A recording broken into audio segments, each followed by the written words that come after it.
NewsNation's Robert Sherman joins us from night one of CPAC in Dallas, Texas. Robert, the theme, official theme this year is awake, not woke.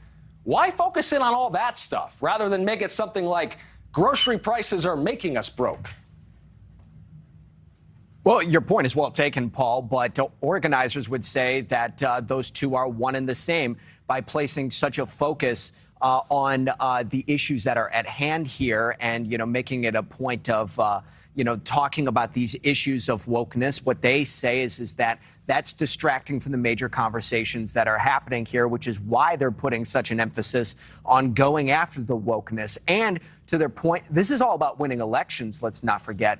So what they're trying to do is find an avenue in order to try and find success against Democrats. That's what Matt Schlapp, who helped organize all of CPAC, had to say to us earlier today. Take a listen to this.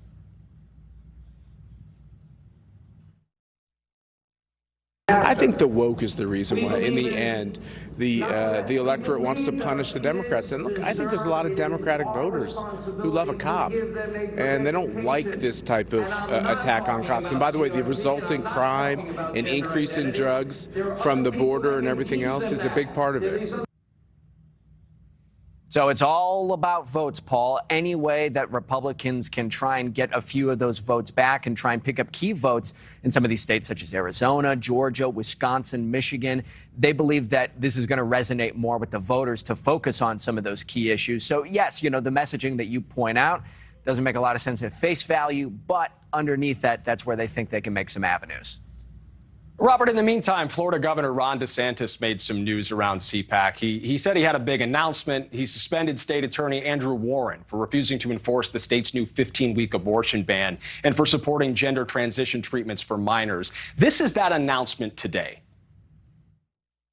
When you flagrantly violate your oath of office, when you make yourself above the law, you have violated your duty, you have neglected your duty, and you are displaying a lack of competence to be able to perform those duties.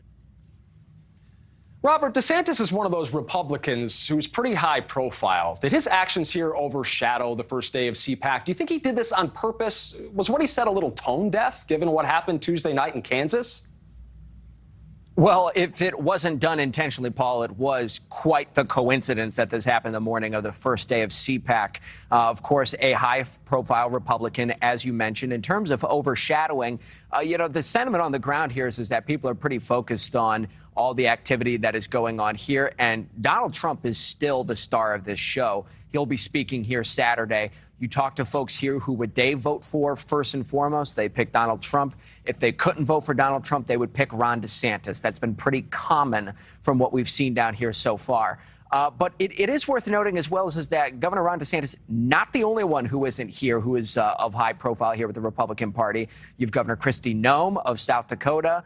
You have former Vice President Mike Pence, just to name a few of these figures. So Governor DeSantis is not the only one who isn't here, sorely missed by a lot of the people who are on the ground here. But it will be interesting to see, if what the speculation mill is churning out proves to be true. But only time is going to be able to tell that one.